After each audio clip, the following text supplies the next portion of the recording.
Student, आज हम पढ़ाने जा रहे हैं क्लास 6 का हिंदी सप्लीमेंट्री। प्रीवियस क्लास में हमने जंगल और जनकपुर आपको पढ़ाया।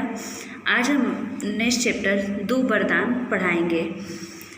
राजा दशरथ के मन में अब एक ही इच्छा बची थी, राम का राज्याभिषेक।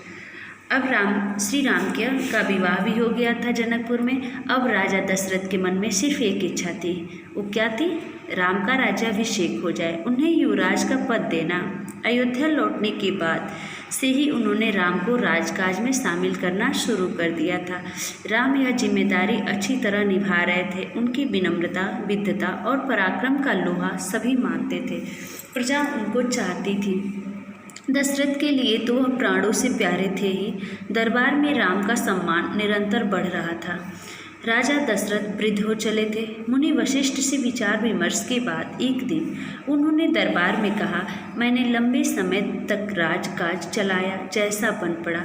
अब मेरे अंग शिथिल हो गए हैं, मैं वृद्ध हो चला हूँ। मैं चाहता हूँ कि यह कार्यभार राम को सौंप दूँ। अगर आप सब सहमत हों तो राम को युवराज का पद दे दिया जाए। अगर आपकी राय इससे भिन्न है तो मैं उस पर भी विचार करने को तैयार हूँ।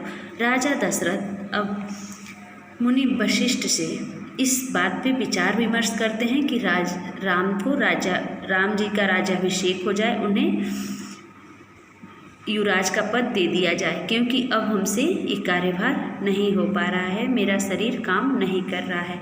सभा ने तुमुल ध्वनि से राजा दशरथ के प्रस्ताव का स्वागत किया।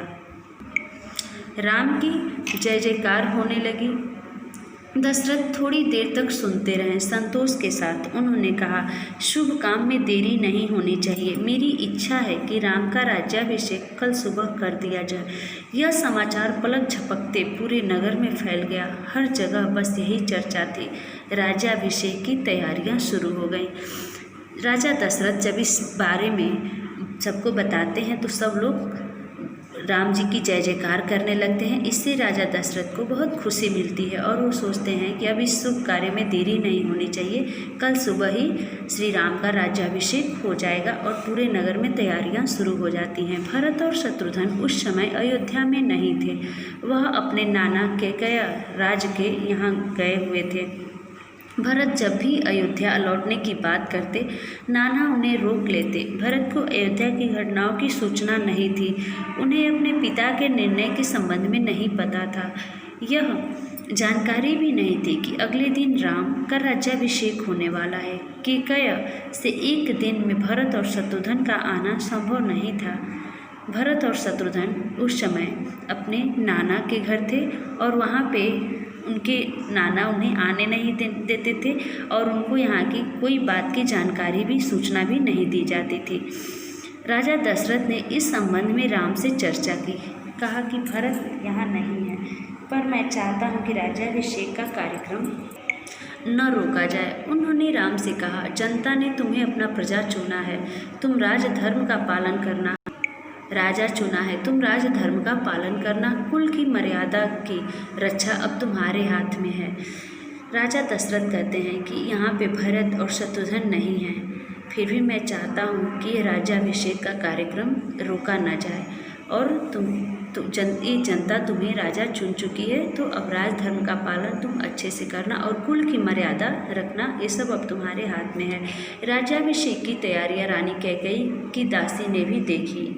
मंथरा ने राज्याभिषेक की तैयारियां, रानी कैकेयी की दासी मंथरा थी, वो भी देखती है। शुरू में उसे इस चहल पहल का कारण समझ में नहीं आया।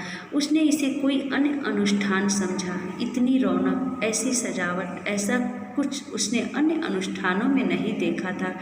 उसे अचंभा हुआ। फिर उसने रानी कौशल्या की दासी से पूछा। उसे तब पता चला कि कल राम का राज्याभिषेक होने वाला है, यह उत्सव उसी के लिए है। वह परेशान हो जाती है कि इतना अनुष्ठान, इतनी सजावट आज तक वो नहीं देखी थी, ये क्यों हो रहा है। और वे फिर कौशल्या की दासी से पूछती है तो उसे पता चलता है कि कल राम का राज्याभिषेक होने वाला है, उसी उत्सव की तैयारियां हो रही हैं। मंथरा जल भून गई। मंथरा ईर्ष्यालु होती है, वो ईर्ष्या करती है और वो गुस्सा करती है। राम का राज्याभिषेक उसे षड्यंत्र लगा। उसे षड्यंत्र लगा। कैकई के विरुद्ध वह कैकई की दासी थी। बचपन से कैकई का हित उसके लिए सर्वोपरि था। मंथरा उसे अपना हित मानती थी। वह कैकई को मुँह लगी थी। रानी कैकई भी उसे बहुत मानती थी। वह षड्यंत्र करने लगी राम के राज्याभिषेक में। वो कैकई को ही हर जगह सबसे आगे समझती थी, सर्वोपरि मानती थी और उन्हीं के हित के बारे में सिर्फ वो सोचती थी। और कैकई भी उसे बहुत मानती थी। क्रोध से आग बबूला मंथरा रनिवास की ओर भागी, सीधे कैकई के कक्ष में। वह हाँफ रही थी, क्रोध से चेहरा लाल था, भागने के कारण सांस उखड़ रही थी। उसने रानी कैकई को सोते हुए देखा। किसी तरह स्वयं को संभालते हुए मंथरा ने कहा, अरे मेरी मूर्ख रानी, उठ, तेरे ऊपर भयानक विपदा आने वाली है। यह समय सोने का नहीं है, होश में आओ। विपत्ति का पहाड़ टूटे इससे पहले जाग जाओ। रानी कैकई नींद से चौंक कर उठी। उन्हें मंथरा की बात समझ में नहीं आई। बात क्या है? तुम इतना घबराई क्यों हो? सब कुशल तो है? उन्होंने पूछा। जब यह सुनती है कि राम का राज्याभिषेक होने वाला है तो वो क्रोध से आग बबूला होके भागती है। कहाँ? कैकई के कक्ष में जाती है और वहाँ जाती है तो देखती है कैकई सो रही हैं।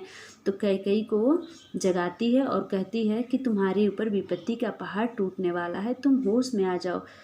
फिर कैकई उठती हैं और घबराई हुई होती हैं कि सब कुशल तो है। कैसा कुशल, कैसा मंगल? सब अमंगल होने वाला है। तुम्हारे सुखों का अंत। महाराज दशरथ ने कल राम का राज्याभिषेक करने का निर्णय लिया है। अब राम युवराज होंगे। वे कहती है कि कैसा कुशल, कैसा मंगल होने, सब अमंगल होने वाला है। राजा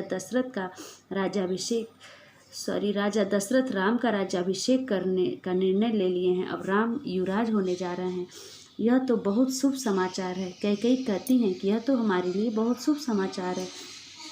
कैकई ने प्रसन्नता से अपने गले का हार उतार कर मंथरा को दे दिया। मैं बहुत प्रसन्न हूँ। राम युवराज पद के लिए हर तरह से योग्य हैं। रानी, तुम्हारी बुद्धि फिर गई है, मति मारी गई है। सवाल राम की योग्यता का नहीं, राजा दशरथ के षड्यंत्र का है, तुम्हारे अधिकार छीनने का है। मंथरा ने हार दूर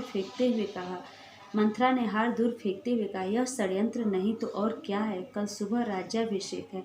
भरत को जानबूझकर ननिहाल भेज दिया। वे कहती है मंथरा कि एक आपके लिए खुशी की बात है। नहीं, ये राजा दशरथ षड्यंत्र किए हैं। भरत को उनके ननिहाल भेजकर और उनके साथ अधिकार छीन लिए हैं और राज्याभिषेक राम का करने जा रहे हैं। ये जानबूझकर ऐसा किया गया है। यहाँ तक हमने पढ़ के सुनाया। जब पेज नंबर 15 तक। नेक्स्ट क्लास में हम पेज नंबर 16, 17 एक्सप्लेन करेंगे। आपकी क्लास ओवर होती है। Thank you.